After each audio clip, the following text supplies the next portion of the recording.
കുറിപ്പിന് 24-ലെ ഹാഷ്മി താജ് ഇബ്രാഹിം കൊടുത്ത അന്ത്യശാസനം ഇപ്പോൾ സോഷ്യൽ മീഡിയയിൽ വമ്പൻ ട്രോളായി മാറിക്കഴിഞ്ഞിട്ടുണ്ട്. സുകുമാരക്കുറിപ്പിനെ കണ്ടെത്തിയേ ദേ ബ്രൂണോയിലുണ്ട് എന്ന രീതിയിൽ ഇന്നലെ മുതൽ 24 ആഘോഷിക്കുകയായിരുന്നു. കുറച്ചു നേരം 24 ആഘോഷിച്ച് വന്നപ്പോൾ റേറ്റിംഗ് മുൻനിർത്തിക്കൊണ്ട് ബാക്കിയുള്ളവർ കൂടി അതിന്റെ പിന്നാലെ ചാടി വീണു.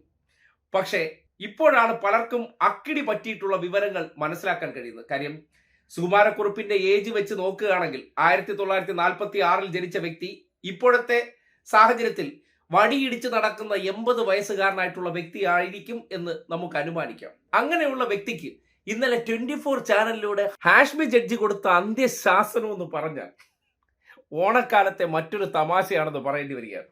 മലേഷ്യക്കാർക്കും ഇന്ത്യക്കാർക്കും തമ്മിൽ മുഖസാദൃശ്യങ്ങൾ രൂപസാദൃശ്യങ്ങൾ ഉണ്ട്. അതുകൊണ്ട് തന്നെ ഇയാൾ മലേഷ്യൻ സ്വദേശിയാണ് എന്ന് വിശ്വസിപ്പിച്ചുകൊണ്ടാണ് ഇയാൾ അവിടെ താമസിച്ചുകൊണ്ടിരുന്നത്. 2023 എടുത്ത സുകുമാരക്കുറിപ്പിന്റെ ചിത്രങ്ങളാണ് പ്രേക്ഷകർ കാണുന്നത്. സുകുമാരക്കുറിപ്പി വാർത്ത കാണുന്നുണ്ടെങ്കിൽ പെട്ടെന്ന് ഒന്ന് കീഴടങ്ങലാണ് താങ്കൾക്ക് പിടിക്കപ്പെട്ടു എന്ന് പറഞ്ഞാൽ ഇത്രയധികം വർഷങ്ങൾ ഒരു നാടിനെ, കേരള പോലീസിനെ, ഒരു സമൂഹത്തെ ഒന്നാ കബളിപ്പിക്കുന്നതിൽ ഒരു പരിധിയുണ്ട്. കഴിയുന്നു സുകുമാരക്കുറിപ്പ് വരിക, ഇവിടെ കേരള പോലീസിന് മുന്നിൽ കീഴടങ്ങുക. സുകുമാരക്കുറിപ്പെ, മര്യാദയ്ക്ക് നിങ്ങൾ ഈ വാർത്ത കണ്ടാൽ എന്റെ അന്ത്യശാസനം കണ്ട് കീഴടങ്ങുന്നതാണ് നല്ലത് എന്ന രീതിയിൽ വച്ച് കാച്ചി വിടുമ്പോൾ കേരളത്തിലെ മാധ്യമ പ്രവർത്തന മേഖലയിൽ നടത്തുന്ന ഈ ഗ്യാസ് പ്രവർത്തനം, കാര്യം ഏതെങ്കിലും വിഷയവുമായി ബന്ധപ്പെട്ടിട്ട് നിപ്പി വായിൽ തോന്നുന്നത് വെച്ചങ്ങ് കാച്ചുന്നതിനപ്പുറം അതിനൊന്ന് യാതൊരു തെളിവിന്റെയോ അല്ലെങ്കിൽ രേഖകളുടെ അടിസ്ഥാനമല്ല എന്ന് പ്രൂവ് ചെയ്യപ്പെടുകയാണ്. കാര്യം സുകുമാരൻ നായരെ കണ്ടെത്തി എന്ന് ഏതെങ്കിലും ഒരാൾ പറഞ്ഞാൽ സുകുമാരൻ നായരെ അത് അയാളുടെ ഫോട്ടോ എന്ന രീതിയിൽ 2023-ലെ ഒരു ഫോട്ടോ വെച്ച് പ്രചരിപ്പിക്കുന്നുണ്ട്.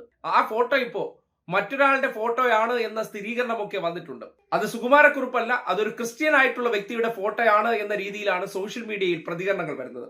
അതും പോരാഞ്ഞിട്ട് ഹാഷ്മി എന്ന ജഡ്ജിയുടെ അന്ത്യശാസനം നിലനിൽക്കെ കേരളത്തിന്റെ സ്വന്തം റിയൽ ആഭ്യന്തര മന്ത്രിയായിട്ടുള്ള രമേശ് ചെന്നിത്തലയോട് ഈ വിഷയത്തിന്റെ ചോദ്യം ചോദിക്കുമ്പോൾ അദ്ദേഹം പറഞ്ഞ മറുപടി കേൾക്കുമ്പോൾ ഇതെല്ലാം ബെഡായികളായിരുന്നല്ലോ എന്ന് മലയാളി മൂക്കത്ത് കൈവയ്ക്കുന്ന അവസ്ഥ. സുകുമാരക്കുറിപ്പ് ബ്രൂണയിലുണ്ട് എന്നാണ് നിലവിൽ ലഭിക്കുന്നത്. ഞാനും വാർത്തകളൊക്കെ വായിച്ചു, നിങ്ങളെല്ലാം കൊടുക്കുന്നുണ്ട്. ഏതായാലും ഇത് ക്രൈംബ്രാഞ്ച് അന്വേഷിക്കുന്ന ഒരു കേസാണ്. ഇതൊരു LP കേസാണ്, ലോൺ പെൻഡിങ് കേസാണ്. അപ്പോൾ ഞാൻ ADGP ക്രൈംബ്രാഞ്ച് ശ്രീ വെങ്കടേഷിനോട് ഇതിനെപ്പറ്റി അന്വേഷിക്കാനായി പറഞ്ഞിട്ടുണ്ട്. അത് കേരള പോലീസ് ഇന്റർപോളുമായിട്ടും ഒക്കെ ബന്ധപ്പെട്ട് ഇതിൻ്റെ നിജസ്ഥിതി എന്താണ് എന്ന് അറിയേണ്ടിയിരിക്കുന്നു. ഇതിപ്പോൾ നമുക്കുള്ള അഭ്യൂഹങ്ങളാണ് ഉള്ളത്, ഇത് സ്ഥിരീകരിക്കപ്പെട്ട കാര്യങ്ങളൊന്നുമല്ല. ഇപ്പൊ പ്രചരിക്കുന്നതെല്ലാം ഊഹാപോഹമാണ്, ഇതിലൊന്നും സ്ഥിരീകരണമില്ല. പക്ഷെ ഹാഷ്മി സ്ഥിരീകരിച്ചു കഴിഞ്ഞു. ഇന്നലെ 24-ലെ എന്റെ ഈ വാർത്ത കാണുന്നുണ്ടെങ്കിൽ മര്യാദയ്ക്ക് സുകുമാരക്കുറിപ്പെ വന്ന് കീഴടങ്ങുന്നതാണ് നല്ലത്. ഇനി നിങ്ങൾക്ക് ഒളിച്ചോടാന്ന് വിചാരിക്കേണ്ട, ഞങ്ങളുടെ ക്യാമറയിൽ പെട്ടു എന്ന നിലയ്ക്ക് ഏതോ ഒരു പാവപ്പെട്ടവനെ കണ്ടുവച്ചു. കാര്യം ഒരു പ്രൈവറ്റ് ഡിറ്റക്റ്റീവായിട്ടുള്ള വ്യക്തിയാണ് ഇയാളെ കണ്ടെത്തിയെന്ന് പറയുന്നു. ആശ ഏതോ 2 ബോഞ്ചി വലിച്ചടിച്ചതിന് ശേഷം ശ്രീകണ്ഠൻ നായരെ വിളിച്ചിട്ട് ആളെ എന്റെ കൈവശമുണ്ട്, ഞാൻ തരാമെന്ന് പറഞ്ഞു. നോക്കുമ്പോൾ റേറ്റിംഗ് കത്തിക്കാൻ പറ്റിയ സാധനം ഇപ്പോ അപ്പാടെ പെട്ട അവസ്ഥയിലാണ്.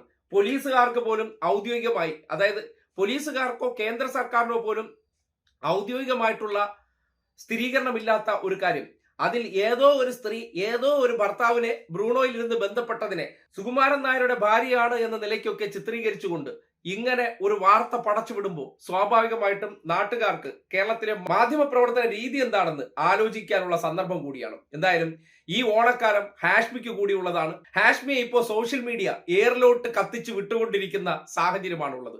അമ്മാതിരി വിടൽസല്ലേ സുകുമാരൻ നായരോട് ചാനലിൽ നിന്ന് വച്ച് കാച്ചിയത്.